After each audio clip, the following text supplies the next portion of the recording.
Pernah nggak sih kepikiran kenapa ada orang yang gajinya puluhan juta sebulan tapi habis gitu aja nggak bersisa?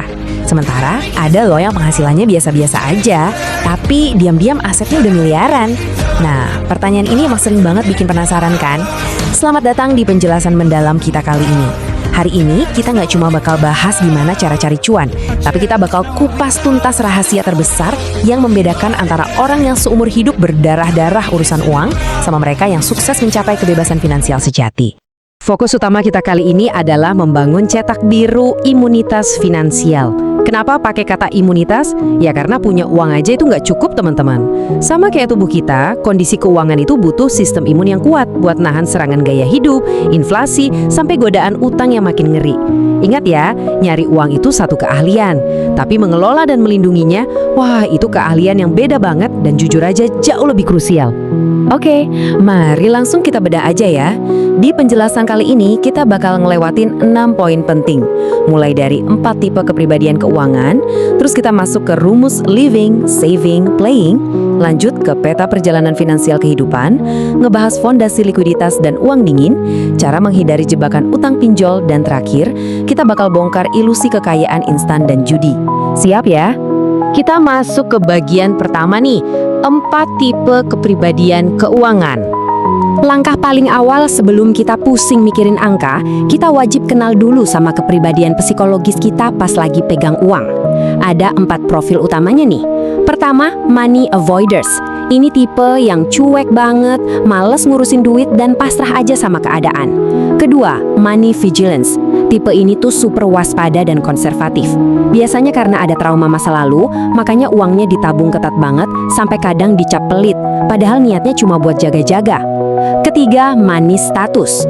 Kalau yang ini, uang dipakai murni buat validasi sosial. Kadang rela jadi pahlawan finansial, traktir sana-sini, cuma demi gengsi. Dan yang keempat, money focus. Ini tipe yang ngegas terus buat ngelipat gandakan aset dan pantang menyerah cari peluang. Coba deh jujur, Anda masuk di tipe yang mana nih? Menariknya lagi, ada satu analisis yang benar-benar ngebuka mata. Ternyata, orang-orang yang kerja di lingkungan dengan jaminan keamanan tinggi, kayak instansi pemerintahan gitu ya, justru jarang banget punya profil vigilance atau kewaspadaan yang ekstrem. Kenapa bisa gitu? Soalnya rasa aman dari luar, pikiran kalau pemecatan itu rasanya mustahil, itu secara otomatis nurunin insting kewaspadaan finansial mereka. Ini jadi bukti kuat loh, kalau lingkungan kerja tuh diam-diam memprogram cara otak kita memandang risiko uang. Lanjut ke bagian kedua, rumus living, saving, playing. Setelah ngomongin psikologis, sekarang kita masuk ke hitung-hitungan praktisnya. Gimana sih cara bagi kue penghasilan yang pas? Formula idealnya ini brilian banget buat ngegambarin alokasi budget. 50% alokasikan buat living, yaitu biaya hidup dasar buat bertahan. Terus 30% buat saving. Tapi ingat, ini bukan sekedar nabung di celengan ya. Ini buat dana darurat, proteksi, dan investasi. Nah sisanya yang 20% buat playing. Betul, biaya buat seneng-seneng. Keseimbangan ini tuh ibarat kunci emas supaya kita bisa kaya di masa depan tanpa harus tersiksa menderita di masa sekarang. Anda mungkin pernah baca buku finansial dari luar negeri yang bilang kalau nabung itu cukup 20% aja. Eits, tunggu dulu. Realitas ekonomi lokal kita itu beda jauh, teman-teman. Di sini, alokasi 30% buat nabung dan investasi itu benar-benar sebuah kewajiban mutlak, bukan sekedar saran. Kenapa? Ya karena biaya pendidikan yang bagus dan jaminan kesehatan utama itu sebagian besar masih harus ditanggung dari kantong sendiri. Kita nggak punya jaring pengaman sosial yang sekuat di negara-negara barat. Jadi, suka nggak suka, kita sendirilah yang harus jadi jaring pengaman itu. Masuk ke bagian ketiga, peta perjalanan finansial kehidupan. Penting banget buat dicatat. Nerapin rumus alokasi tadi nggak bisa disamaratain di setiap fase hidup kita. Prioritas finansial itu bakal terus berevolusi secara organik seiring bertambahnya usia. Coba perhatiin fase-fase ini. Di usia 20-an, fokus utama kita itu cuma buat bertahan hidup dan ngebangun kebiasaan yang benar. Kalau belum bisa nabung banyak, ya wajar. Tapi aturan emasnya, jangan pernah sentuh utang konsumtif. Masuk usia 30-an, seiring naiknya gaji, porsi saving harus sudah mulai konsisten, soalnya tanggung jawab juga makin besar. Nah, barulah di usia 40-an, ketiga elemen living, saving, dan playing tadi bisa berjalan mulus dan nyaman. Intinya, jangan memaksakan gaya hidup usia 40-an pas kita masih ada di usia 20-an. Nah, sekarang bagian keempat, fondasi likuiditas dan uang dingin. Ini dia nih, konsep yang bertenaga banget. Pentingnya likuiditas personal dan kekuatan kunyah uang dingin. Ini rahasia biar kita selalu siap nangkap peluang. Perbedaan antara orang yang sukses ngebangun kekayaan sama mereka yang terjebak di kelas menengah seringkali cuma bergantung di satu kebiasaan simpel pas lagi nerima penghasilan. Kebiasaan A, begitu dapat uang, aksi pertamanya adalah menyisihkan buat likuiditas atau investasi. Sementara kebiasaan B, aksi pertamanya adalah langsung bayar cicilan utang, baru deh sisanya ditabung. Kalau Anda nerapin kebiasaan A, tabungan Anda pasti bakal selalu lebih besar dari cicilan. Beneran deh, hal sesepele ini bisa nentuin miliaran rupiah di masa depan Anda. Coba kita hitung bareng-bareng matematikanya, kenapa sih kebiasaan kecil ini dampaknya bisa masif banget? Bayangin Anda gajian 12 kali setahun, ditambah bonus dan THR, let's say ada 14 kali kesempatan. Dikalikan 5 tahun, berarti ada 70 kali momentum. Kalau dalam satu kali momentum itu Anda berhasil menyisihkan 10 juta rupiah, dikalikan 70, akumulasinya udah nyentuh 700 juta rupiah. Konsistensi dari satu kebiasaan finansial yang diulang 70 kali inilah rahasia matematis yang nyata buat ngumpulin kekayaan dalam jumlah besar. Lalu, dari mana asalnya uang buat disisihkan itu? Terkadang datang dari hal yang gak kita sadari, contohnya soal transportasi. Banyak pengalaman nyata ngebuktiin beralih dari bawa kendaraan pribadi ke transportasi umum terintegrasi itu bukan cuma hemat waktu dari macet, tapi bisa mangkas biaya harian secara drastis banget. Penghematan dari uang bensin, tol, sampai biaya parkir ini kalau diakumulasikan bisa jadi aliran dana investasi baru yang nilainya jutaan rupiah tiap bulannya. Ini bukti kalau likuiditas instan itu bisa didapat cuma dengan mengubah satu kebiasaan gaya hidup. Nah, perhatian khusus buat Anda yang jalanin bisnis, poin ini tuh fatal banget. Pemisahan antara kekayaan perusahaan sama kekayaan pribadi itu hukumnya wajib. Namanya bisnis, sifatnya itu agresif dan berisiko tinggi. Sewaktu-waktu bisa hancur. Sebaliknya, kekayaan pribadi itu harus dipastikan aman dan bersifat liquid. Jadi, pas bisnis lagi cemerlang, segera tarik dividen dan bangun benteng kekayaan pribadi Anda. Tujuannya apa?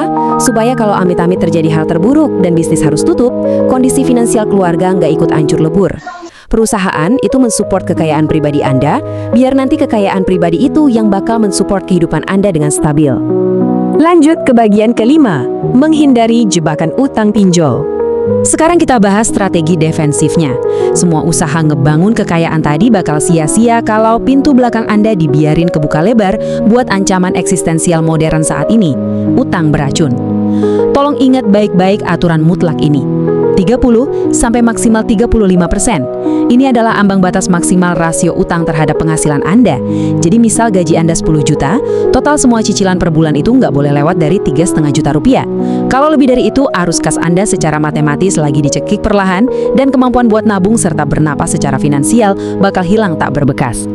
Jadi, poin krusialnya, apa yang harus dilakuin kalau udah terlanjur tenggelam dengan rasio utang di atas angka aman tadi? Cuma ada 3 rute pelarian yang nggak bisa ditawar lagi.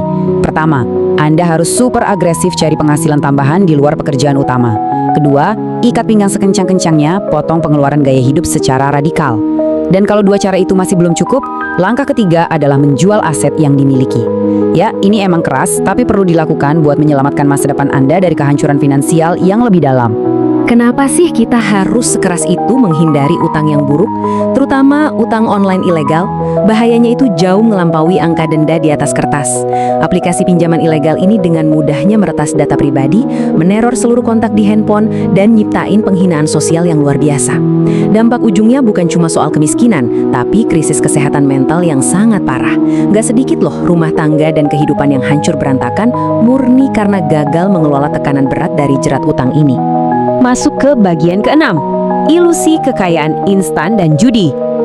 Ancaman terakhir yang bisa ngancurin cetak biru imunitas finansial kita adalah jebakan psikologis si jalan pintas menuju kekayaan. Mari kita bongkar fakta dingin di balik mekanisme judi online ya. Dengar ya, di dunia itu nggak ada yang namanya keberuntungan. Nol.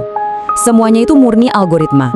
Sistem memang sengaja dirancang buat ngasih Anda satu kemenangan awal demi nyiptain dopamin dan kenangan manis di otak.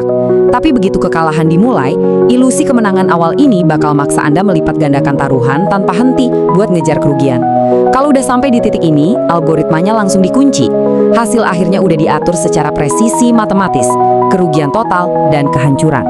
Nah, setelah semua strategi, rumus, dan pertahanan berlapis yang kita bahas tadi, tibalah kita pada satu kebenaran inti.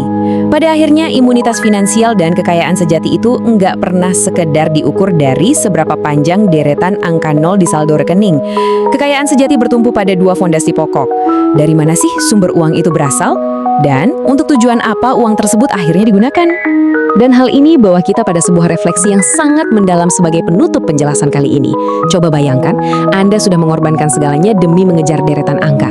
Dan ketika saldo rekening Anda akhirnya mencapai titik tertinggi yang pernah diimpikan, apakah itu benar-benar akan membawa kedamaian sejati yang selama ini dicari? Ataukah itu hanya akan melahirkan serangkaian kecemasan baru yang tiada akhir hanya untuk mempertahankannya? Jawabannya ada pada cara Anda membangun cetak biru imunitas finansial mulai dari hari ini. Teruslah belajar, praktikkan pelan-pelan, dan sampai jumpa.